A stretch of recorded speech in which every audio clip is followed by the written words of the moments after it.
Operation સિંદૂર શરૂ કરવામાં આવ્યું અને હવે પૂર્ણ થયું છે તો તેને લઈને પાકિસ્તાનમાં હડકંપ છે, કારણ કે મસીહા બનીને બેઠું હતું, બાપ બનવાના શોખ હતા, પરંતુ એ પૂરા નથી થતા। આતંકી મસૂદ અઝહરના પરિવારના 10 લોકોના મોત થયા છે, આતંકીના બહેન બનેવી સહિત 10 લોકોના મૃત્યુના સમાચાર છે। અને અહીંયા આગળ મહત્વની જે જાણકારી મળી રહી છે તે પ્રમાણે જે મસ્જિદ હતી કે જ્યાં આગળ મસૂદ અઝહર જતો હતો તેના ઉપર જ 4 મિસાઇલ તો છોડવામાં આવી છે। તેના પાકિસ્તાનના નાગરિકોની પણ પ્રતિક્રિયા આવી હતી। તેઓ કહી રહ્યા હતા કે પાકિસ્તાન તો વાતો કરતું હતું કે અમારી પાસે air two surface, surface two surface missile છે જે એન્ટી મિસાઇલનું પણ કામ કરે છે। ક્યાં ગઈ મિસાઇલ જ્યારે ભારત આવીને મારીને જતું રહ્યું ત્યારે કદાચ પાકિસ્તાન સૂતું હતું અને તેના કારણે જ આજે જોવા મળી રહ્યું છે તે રીતની પરિસ્થિતિ છે। એર સ્ટ્રાઇક બાદના પણ દ્રશ્યો આપ જુઓ તો અનેક જગ્યાએ પંકજ આપ દ્રશ્યોમાં પણ જોશો તો જે મિસાઇલ છે તે સફળતાપૂર્વક પડી છે અને આ વખતે તો પુરાવા પણ આપી દીધા છે, કોઈ સવાલ નહીં થાય। દેશમાં જે વિચાર અને ચર્ચાઓ ચાલતી હોય છે જ્યારે આવું એર સ્ટ્રાઇક થાય, આપણે પાછલા જે બાલાકોટ એર સ્ટ્રાઇક થઈ હતી તે વખતે પણ આવો જ મામલો હતો કે ભાઈ પુરાવા ક્યાં છે, એટલે આ વખતે ભારતીય સેનાએ સરકાર તરફથી એવા તમામ પુરાવા, મજબૂત પુરાવા આપી દીધા છે જેથી કોઈ સવાલ જ ન રહે। અને બીજી ખાસ વાત કે અહીંયા જેટલા પણ લોન્ચપેડ આતંકીઓના હતા એ નેસ્તનાબૂદ થયા છે, એટલે આતંકીઓને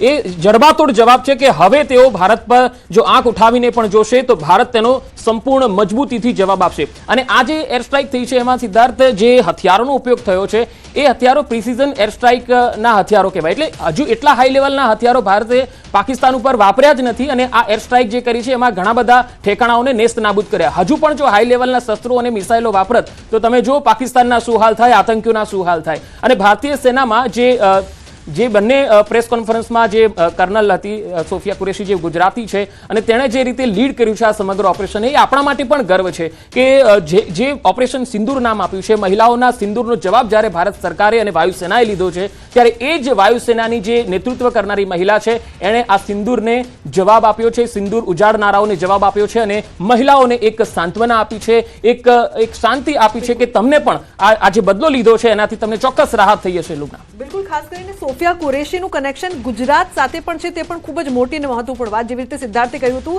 મહિલા શક્તિનો પરચો ઓપરેશન સિંદૂર અને મહિલા શક્તિ આ બંનેને સાથે મળાઈને જોઈએ તો ગુજરાત માટે ગર્વ લેવાની બીજી પણ એક બાબત છે કે સોફિયા કુરેશી પોતે વડોદરાના છે અને તેમના દાદી પોતે પણ સેનામાં રહી ચૂક્યા છે, એટલે કહી શકાય કે જે જોશ અને જુસ્સો છે મહિલાઓ માટે પણ તે ખૂબ જ મહત્વપૂર્ણ બની જાય અને પાકિસ્તાને કલ્પના પણ ન કરી હોય એ પ્રકારથી આ ઓપરેશન સિંદૂર પાર પાડવામાં આવ્યો છે। અને સિંદૂર નામની સાથે મહિલાઓ જોડાયેલી છે, ઘણી બધી મહિલાઓના સિંદૂર સંધ્યા ઉજાડી દેવામાં આવ્યા હતા અને તેનો બદલો જે પ્રકારથી આ વખતે લેવામાં આવ્યો છે દુનિયા હવે જોઈ રહી છે અને હવે પાકિસ્તાન માટે કંઈ પણ કરવાનું બાકી નથી રહ્યું તે સ્પષ્ટ સંદેશ સંધ્યા દેશે, તંત્રએ અને મોદી સરકારે આપી દીધો છે। બિલકુલ, આ જે ઓપરેશન સિંદૂર કરવામાં આવ્યું છે ત્યારબાદ પાકિસ્તાન તરફથી રિએક્શન્સ પણ આવી રહ્યા છે અને પાકિસ્તાનના રક્ષા મંત્રી ખ્વાજા આસિફે કહ્યું છે જાણે કે પહેલા જે એ લોકોએ હથિયાર હેઠા મૂકી દીધા હોય તેમ કે અમે હવે આગળ કોઈ કાર્યવાહી નહીં કરીએ। એટલે આનાથી એક મોટો સંદેશ અહીંયા દેશ અને દુનિયાને મળી રહ્યો છે કે ભારત સામે જે પણ આંખ ઊંચું કરીને જોશે એનો શું હસરત થશે, શું હાલત થશે એ ઓપરેશન સિંદૂર મારફતે જ ખબર પડે છે કે દેશની દીકરીઓ પણ હથિયાર ઉઠાવતા તેઓ નહીં ડરે। રાજકોટથી પણ પ્રતિક્રિયાઓ આવતી હતી અને રાજકોટથી પણ કોમલ કહેવામાં આવતું હતું, જે મહિલાઓ હતી તેઓએ કહ્યું હતું કે અમે હ્યુમન બોમ્બ બનીને જવા માટે તૈયાર છે। એટલે આ એક બતાવે છે કે દેશની જે શક્તિ છે, દેશે જે એક સ્ટેપ આગળ વધીને જે પાકિસ્તાનને જવાબ આપ્યો છે, આતંકીઓને જવાબ આપ્યો છે, તેનાથી દેશનું મનોબળ વધ્યું છે। સંધ્યા, એટલે એમ પણ કહેવાય છે કે આ કોઈ યુદ્ધ નથી અથવા તો યુદ્ધના સંકેત નથી, પણ હા આ ચેતવણી જરૂર છે કે જેના દ્વારા પણ અમારી ઉપર આંખ ઉઠાઈને જોવામાં આવશે અથવા તો કોઈ પણ હુમલો કરવામાં આવશે અથવા તો અમારા ભાઈ બહેનને મોતને ઘાટ ઉતારી દેવામાં આવશે, એ પણ નિર્દોષ લોકોને તો અમે જવાબ જરૂરથી આપીશું। અને આ ચેતવણી આપવામાં આવી રહી છે કે જો હવે ફરી એકવાર પણ આંખ ઉઠાવીને જોયું અથવા તો હથિયાર ઉઠાવ્યા તો આનાથી પણ બદથી બદતર હાલત થશે। કારણ કે અત્યારે તો સૌ કોઈ જાણે છે કે અત્યારે પાકિસ્તાનને પાણી માટે પણ ફાફા મારવા પડી રહ્યા છે અને એક તરફ રોજગારી તેમના ત્યાં નથી મળી રહી અને બીજી તરફ પાણીના ફાફા અને હવે તો એર સ્ટ્રાઇક કરવામાં આવી રહી છે। અહીંયા તૈયારી ભારત દેશમાં એ ચાલી રહી હતી કે આપણે મોક ડ્રીલ કરીશું, પરંતુ હવે તો ત્યાં એ પ્રકારની પરિસ્થિતિ જોવા મળી રહી છે। ત્યારે પીએમ વધુ અપડેટ વિશે વાત કરવામાં આવે તો 3 દેશનો પ્રવાસ કરવામાં આવ્યો છે પીએમ મોદી દ્વારા। પીએમ મોદીએ વિદેશ પ્રવાસ સ્થગિત કર્યા છે, તમામ જે પ્રવાસો છે તે પણ સ્થગિત કરવામાં આવ્યા છે। પીએમ મોદી દ્વારા 3 દેશોના જે પ્રવાસ છે તે સ્થગિત કરવામાં આવ્યા છે। અત્યારની જે પરિસ્થિતિ છે તેને ધ્યાનમાં રાખીને આ તમામ જે વિદેશ પ્રવાસો છે તે સ્થગિત કરવામાં આવ્યા છે, કારણ કે એક તરફ યુદ્ધની પરિસ્થિતિ જોવા મળી રહી છે, સીધી જ ચેતવણી આપવામાં આવી છે, અને બીજી તરફ પીએમ મોદી દ્વારા વિદેશના તમામ જે પ્રવાસો છે તે સ્થગિત કરવામાં આવ્યા છે.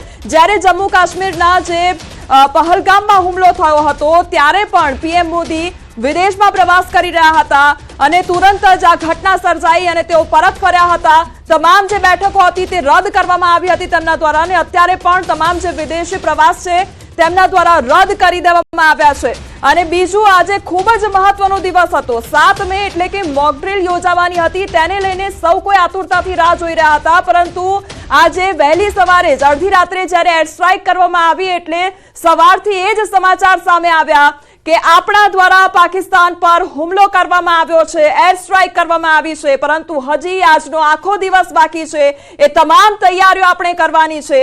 આપણે કેવી રીતે સુરક્ષિત રહી શકીએ અને આપણા પરિવારને કેવી રીતે સુરક્ષિત રાખી શકીએ, સિદ્ધાર્થ, આજે આની આખી તૈયારી કરવાની છે આપણે. અને મોટી મહત્વની વાત એ છે કે જે ઓપરેશન સિંદૂરની આપણે વાત કરી રહ્યા છે તે પ્રધાનમંત્રી નરેન્દ્ર મોદીએ સૂચવ્યું હતું જ્યારે ત્રણેય પાંખ બેઠી હતી સેનાની અને તેના અધ્યક્ષો બેઠા હતા ત્યારે, કે ઓપરેશન સિંદૂર નામ રાખવામાં આવે. બીજી એક મહત્વની વાત, આમ તો ધર્મના નામે મારવામાં આવ્યા હતા, આતંકીઓ ઘૂસ્યા, ધર્મના નામે માર્યા, ધર્મને કારણે મારવામાં આવ્યા, પરંતુ ઓપરેશન લીડ કોણે કર્યું? નારી તો હતી, પરંતુ કુરેશીએ લીડ કર્યું હતું અને સાથે સ્પષ્ટ કરી દીધું કે ભારત પર ધર્મના નામે જે પણ હુમલા થઈ રહ્યા છે ભારત તેનો જવાબ પ્રોફેશનલી આપશે. ભલે તમે ધર્મના નામે આવી રહ્યા છો, પરંતુ અમે ધર્મના નામે નહીં, અમે કર્મના નામે કામ કરી રહ્યા છે. અને ગીતામાં કીધેલું છે, જે હણે તેને હણો, અને ભારતે એ કરી બતાવ્યું છે. આ હજી પણ એ જ ગાંધીનું ભારત છે કે જે અહિંસામાં માને છે, પરંતુ હવે કોઈ આંખ સામે આંખની વાત નહીં, આંખ સામે આખે આખું શરીર, અને એ પણ 72 હુરો પાસે જાય પંકજ,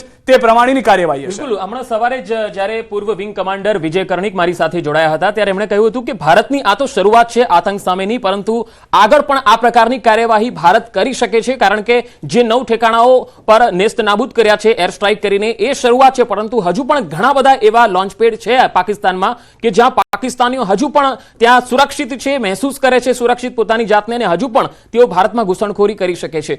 હવે બીજી એક મહત્વની વાત અહીંયા આવી રહી છે કે ઇસ્લામાબાદમાં તમામ શાળાઓ આજે બંધ છે. ભારતના જે એર સ્ટ્રાઇકના કારણે હાલ પાકિસ્તાનનું હવાઈ ક્ષેત્ર સંપૂર્ણપણે બંધ દેખાઈ રહ્યું છે, અને આતંકવાદીઓ જે છે એ અને સાથે સાથે ત્યાંના સ્થાનિક લોકો છે એમની અંદર પણ જબરજસ્ત ગભરાટનો માહોલ દેખાઈ રહ્યો છે, કારણ કે પાકિસ્તાન હવે ગભરાયું છે. જે રીતે પહેલા સંધ્યાએ કીધું કે ત્યાંના જે રક્ષામંત્રી છે એ પહેલા તો એવું કહેતા હતા કે અમે પરમાણુ અથવા અણુબોમ્બનો પણ યુઝ કરીશું, પરંતુ હવે તેઓ રડવા લાગ્યા છે અને હવે તેઓ કહી રહ્યા છે કે ભારત જો હુમલો હવે ન કરે તો અમે આગળ હુમલો નહીં કરીએ. પરંતુ હજુ મને એ શક્યતા લાગે છે સંધ્યા અને લુગ્ના એટલા માટે કારણ કે આ હુમલો થયો છે, પણ પાકિસ્તાન કદાચ વળતો પ્રહાર કરે તો ભારતીય સેનાએ હજુ પણ સજ્જ તો રહેવાનું છે, ને આજે સેનાએ પણ કહી દીધું છે કે વળતો પ્રહાર જો થયો તો એને યુદ્ધ માનવામાં આવશે. બિલકુલ પંકજ, જે પ્રકારથી વળતો પ્રહાર જો થયો તો તેને યુદ્ધ માનવામાં આવશે, વાત તમે કહી. અને સાથે સિદ્ધાર્થની એક વાત કે ગીતામાં લખ્યું છે કે કોઈ હણે તો તેને હણો, તેની સાથે હું ઝીરો ટોલરન્સની પોલિસી જે પીએમ મોદી અપનાવી છે, 14 દિવસની અંદર કાર્યવાહી કરવી. અત્યાર સુધી ઘણા બધા હુમલા થઈ ચૂક્યા છે, પુલવામા અટેક હોય કે બીજા અટેક, પરંતુ ઝીરો ટોલરન્સની જે આ પોલિસી છે અને કહી શકાય કે જે થિયોરી છે એ બાદ એક સ્પષ્ટ સંદેશ થાય છે કે જો પાકિસ્તાન દ્વારા કોઈ પણ કાર્યવાહી કરવામાં આવશે તો તેનો ત્વરિત જવાબ આપવામાં આવશે. ભલે 1-2 દિવસમાં આપવામાં નહીં આવે, પરંતુ આ 14 દિવસ પૂરતા છે આ કાર્યવાહી માટે. અને પાકિસ્તાન દ્વારા કોઈ કાર્યવાહી કરવામાં આવે છે કે કેમ તે બહુ સંધ્યા મોટો પ્રશ્ન થઈ જશે, કારણ કે પાકિસ્તાન એટલી રીતે સજ્જ અત્યારે નથી, અને જો એ વળતો હુમલો કરે છે તો તેના સાઇડ ઇફેક્ટ તેને ભોગવવા પડશે. જેને પાણી પીવાના ફાંફા છે, જેના ઘરમાં સબ્જી નથી પ્રોપર બની રહી, રોટલી માટે લોટ મોંઘો છે, એ પાકિસ્તાન કેવી રીતે ભારતની બરાબરી કરી શકે? આ સવાલ ફક્ત ભારતીયોને નથી, આ સવાલ દુનિયાને પણ થઈ રહ્યો છે. ભલે એને અમેરિકા અથવા તો ચીન તેને મદદ કરતું હોય, પરંતુ દેશના વડાઓએ દેશના નાગરિકોની રક્ષા કરવાની છે. હવે કેવી રીતે કરશે ખબર નથી, પરંતુ આપણે ભારતની વાત કરીએ તો ભારતમાં કઈ રીતે અત્યારે ચાલી રહ્યું છે.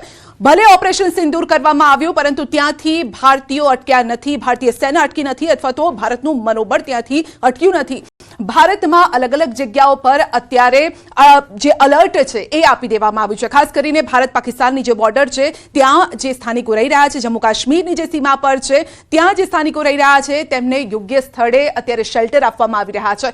ગુજરાતની જો વાત કરીએ તો ગુજરાતમાં એરપોર્ટ હોય, આ સાથે જ જે રેલવે સ્ટેશન છે, જાહેર સ્થળો છે અને સૌથી મોટી વાત જે છે જળ સીમાઓ છે ભારતની અને ગુજરાતની જે જળ સીમા છે 1600 કિલોમીટર લાંબો જે આ દરિયા કિનારો છે ત્યાં અત્યારે ચાક ચોબંધ વ્યવસ્થા કરવામાં આવી છે. માછીમારોને પણ એક મેસેજ આપી દેવામાં આવ્યો છે કે જો કોઈ પણ શંકાસ્પદ ગતિવિધિ આપને જોવા મળે અથવા તો આપને કંઈક એવું શંકાસ્પદ લાગે તુરંત જ તંત્રને અલર્ટ કરો, કારણ કે ભારત હવે કોઈ પણ નાની એવી ચૂક કરવા માટે નથી ઈચ્છી રહ્યું. કોમલ, સંધ્યા, એટલે અત્યારે કોઈ પણ પ્રકારની ચૂક આપણે કરવાની નથી અને એકદમ સજાગ રહીને તમામ તૈયારીઓ હાથ ધરવાની છે, કારણ કે અત્યારે સમયગાળો જે પ્રકારનો છે આપણે અત્યારે જોશ અને જુસ્સાથી કામગીરી લેવાની છે. આજે તૈયારીઓ થઈ રહી હતી, ગઈકાલે આપણે વિડીયોમાં પણ તમામ જે ડિટેલ હતી એ પણ આપી હતી કે બ્લેકઆઉટની વાત કરી રહ્યા હતા કે અંધારપટ કરી દેવામાં આવશે, કે યુદ્ધની પરિસ્થિતિ હશે એટલે અંધારપટ કરી દેવાય, કે દુશ્મનોને કોઈ પણ પ્રકારની વસ્તુ ન જોવા મળે. એ બધી જ તૈયારીઓ હાથ ધરવાની વાત આજે ચાલી રહી છે. પરંતુ પાકિસ્તાન પર જ્યારે આજે હુમલો થયો છે એટલે અહીંયા વાત એવી આવી જાય છે કે મોકડ્રીલની જરૂર કદાચ આજે આપણે તૈયારી કરી રહ્યા છે પરંતુ એ લોકોને પહેલેથી હતી, કારણ કે અત્યાર સુધી જે એર સ્ટ્રાઇક કરવાની વાતો હતી ત્યારે તે લોકો દ્વારા પરીક્ષણો કરવામાં આવી રહ્યા હતા. તમામ જે સેનાના પાંખ દ્વારા જે પરીક્ષણો થઈ રહ્યા હતા તેનું પરિણામ ક્યાંક હવે પાકિસ્તાન તરફથી જોવા નથી મળી રહ્યું, કારણ કે આપણા દ્વારા તો હુમલો કરી દેવામાં આવ્યો પરંતુ એમની તૈયારી શું છે એ કોઈ જ જોવા નથી મળી રહી ને અત્યારે જાણે ફફડી ગયા હોય તે લોકો, એ પ્રકારની પરિસ્થિતિ ઊભી થઈ ગઈ છે. સિદ્ધાર્થ, અને સૌથી વધારે મહત્વની વાત છે કે જે દેશની અંદર શૂરવીરો છે તે દેશની ધરતી ઉપર કવિઓ પણ છે. વજૂદ તુમ્હારા મિટા દેંગે શબ્દો સાથે કવિતા પણ લખાઈ ગઈ છે.